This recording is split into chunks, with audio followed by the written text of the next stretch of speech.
तेजस्वी ने रात में ये कहा कि राजनीति समझ नहीं है और नीतीश चाचा के कहने पे आप मतलब ये सारा बयान देते हैं। एक तरफ तेजस्वी जी तो यहाँ कांग्रेस के साथ अलायंस करते हैं बिहार में, लेकिन वहीं यूपी में माया बहन और अखिलेश जी को गठबंधन को देते हैं। तो ये किस तरह के ये राजनीति की जा रही है, कौन सा माहौल ये तैयार किया जा रहा है? ये देखिए, हम लोगों ने हमेशा कहा है इस बात को लेकर कि महागठबंधन सिर्फ एक भ्रम है, विपक्षी एकता अपने में एक भ्रम है। देखिए, एक साथ एक मंच पर दिखना एक बात होती है और एक साथ रहना दूसरी बात होती है।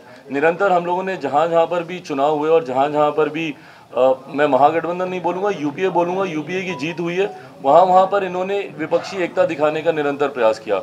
भले वो आप कर्नाटका में जाकर जब जेडीएस कांग्रेस का शपथ ग्रहण है उसमें सब एक साथ हाथ पकड़कर दिखाई दिए, वहीं उसके बाद जब यहाँ पर राजस्थान और मध्य प्रदेश में हुआ उसमें खैर कई राजनीतिक दल उसमें नहीं गए थे, कुछ एक शपथ ग्रहण में मायावती जी और अखिलेश जी नहीं गए थे।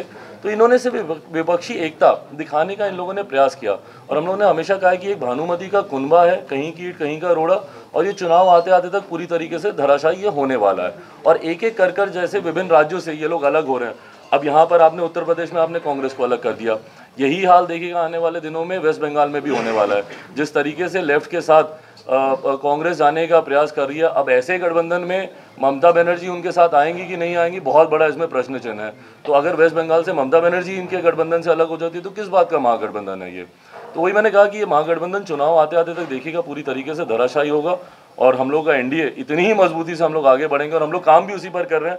अपनी मजबूती अपनी ताकत को बढ़ाने पर हम लोग काम कर रहे हैं, दूसरे क्या कर रहे हैं नहीं कर रहे हैं उस पर हम लोग ज़्यादा ध्यान केंद्रित नहीं कर रहे हैं। दरवाजे से कहीं थर्ड फ्रंट पर नहीं काम कर रहे। अब थर्ड फ्रंट कहाँ है, नहीं है, थर्ड फ्रंट में कौन लोग हैं नहीं लोग हैं, ये भी अपने में चर्चा का विषय कि कौन थर्ड फ्रंट बनाना चाह रहा है। ममता बनर्जी अपनी अलग सक्रियता दिखाती हैं विभिन्न छोटे क्षेत्रीय दलों को इकट्ठा करने में, वहीं चंद्रबाबू नायडू अलग से सक्रिय हो जाते हैं विभिन्न दलों को एकजुट करने में। केजरीवाल जी साफ मना कर देते हैं कि दिल्ली में मैं किसी के साथ मिलकर चुनाव नहीं लड़ूंगा। तो थर्ड फ्रंट, फोर्थ फ्रंट, महागठबंधन, यूपीए ही अब कितना रहा है कितना नहीं रहा है, तमाम ऐसी चीज़ों पर प्रश्न चिन्ह है। बट जैसा मैंने कहा कि एनडीए मजबूत है और जीत हम ही लोगों की